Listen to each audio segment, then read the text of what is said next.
दोस्तों नमस्कार। भारतीय टुडे 21 से मैं आरपी पंडित आपके साथ हूं। मैं इस समय करनाल से जो कांग्रेस पार्टी के वरिष्ठ नेता हैं सुरेश गुप्ता जी मेरे साथ हैं। तो मैं गुप्ता जी आपसे एक बात करना चाहूँगा जी कि अभी गत थोड़े दिन पहले ही लोकसभा चुनाव हुआ है।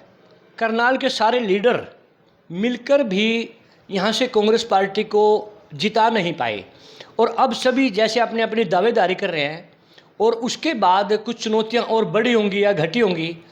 तो अब बहुत निकट भविष्य में विधानसभा चुनाव है और उसमें एक दावेदार आप भी हैं और बहुत लंबे समय से करनाल की सीट पर एक अग्रवाल बरादरी का कब्जा भी रहा है।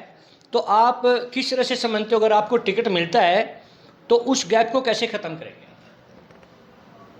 देखिए, मैं एक बात कहना चाहता हूँ। करनाल विधानसभा के जितने हमारे साथी हैं, बुजुर्ग हैं, युवा पीढ़ी है, माताएं हैं, बहनें हैं और समाज के विभिन्न वर्गों के जो लोग हैं, उनके सोच ये है कि कांग्रेस अच्छा प्रत्याशी यहाँ से उतारे और वो सब लोग कांग्रेस का साथ देना चाहते हैं। आज के दिन हरियाणा के हालात और करनाल विधानसभा के हालात बहुत ख़तरनाक हैं। एक तो नशे ने युवा पीढ़ी नशे की तरफ जा रही है, इस सरकार की कोई रोक टोक नहीं है। और जिस दिन से माननीय नायब सैनी जी मुख्यमंत्री बने हैं, हरियाणा के अंदर क्राइम चरम सीमा पे है।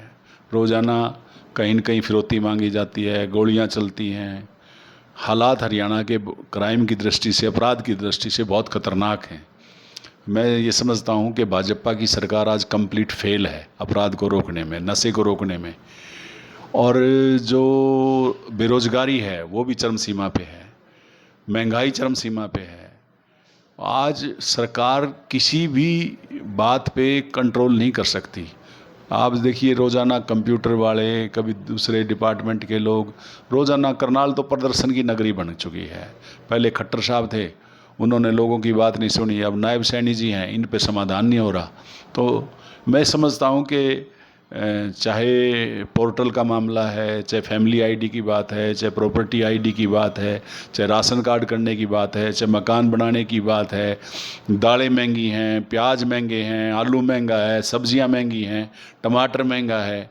मतलब रसोई का संतुलन बिगड़ चुका है और युवा पीढ़ी बहुत भारी हरासमेंट में है कि उनको ये विश्वास हो चुका है कि भाजपा की सरकार, मोदी की और नायब सैनी की हमें रोज़गार नहीं दे सकती।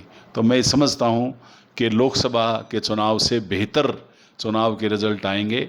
और दूसरा कदम ये है कि अगर पार्टी मुझे मौका देती है और मैं चुनाव लड़ता हूँ तो हमारी बिरादरी के यहाँ 35,000 वोट हैं और वो एक तरफा मुझे मिलेंगे और जिससे कि पार्टी को 30,000 वोट और बढ़ जाएंगे। तो मैं समझता हूँ कि कांग्रेस पार्टी के लिए और हमारे लिए ये बेहतरीन मौका है कि ये सीट हम कांग्रेस की झोली में डालें। नहीं, जैसे कि आप की पार्टी ने, अगर हम पिछले लोकसभा चुनाव को देखते हैं तो जो 6.5 लाख वोटों से लीड करी थी बीजेपी ने, उसको तो आपने बहुत ज़्यादा धराशायी किया है।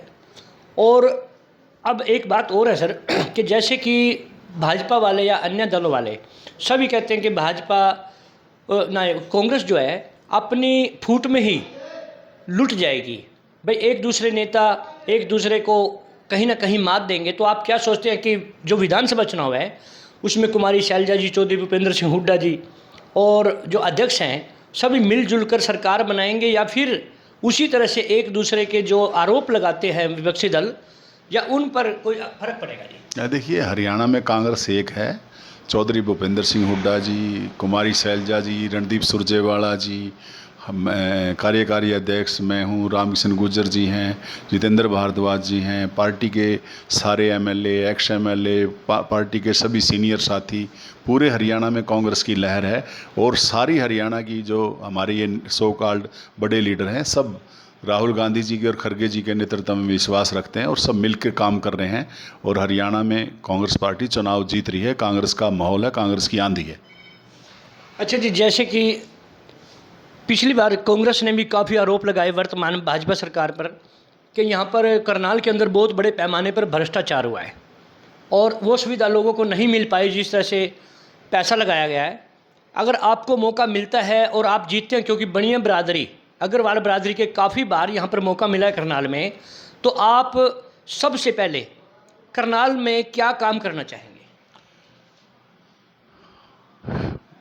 हरियाणा के अंदर दिल्ली जो देश की राजधानी है और चंडीगढ़ हरियाणा और पंजाब की राजधानी है, उसके बीच में करनाल पड़ता है। ये इस शहर की सुंदरता के लिए, इस शहर के विकास के लिए हम जी जान से कोशिश करेंगे। और ये मैं समझता हूँ जो आदमी दिल्ली से चल के चंडीगढ़ जाएगा, हिमाचल जाएगा, जम्मू कश्मीर जाएगा, वो करनाल में 10 मिनट ज़रूर रुकेगा। ये इतना खूबसूरत शहर होगा। अगर मुझे पार्टी और समय और हरियाणा के लोग और करनाल की जनता मुझे आशीर्वाद देती है तो मैं बड़ा खूबसूरत शहर इसको बनाऊंगा। तो देखिए, मेरे साथ सुरेश गुप्ता जी ने अपनी बात रखी और भारतीय जनता पार्टी पर अपनी भड़ास भी निकाली और कहा कि अगर भविष्य में मुझे मौका मिलता है तो करनाल की पहचान, वैसे तो आज भी उत्तर भारत में करनाल एक बहुत सुंदर शहर है, लेकिन इसकी सुंदरता में 4 चांद लगाने का काम करेंगे। साथ ही इन्होंने कहा कि जो लोकसभा का चुनाव था उससे बेहतर प्रदर्शन कांग्रेस पार्टी आगामी विधानसभा चुनाव में करने जा रही है। साथ ही इन्होंने चौधरी भूपेंद्र सिंह हुड्डा, कुमारी शैलजा जी सहित सभी शीर्ष नेताओं की तारीफ की और कहा कि हम मिलजुल कर सरकार बनाएंगे और आगामी सरकार कांग्रेस की होगी। इसी तरह हम दोबारा से फिर गुप्ता जी से चर्चा करेंगे। तब तक के लिए जय हिंद, जय भारत।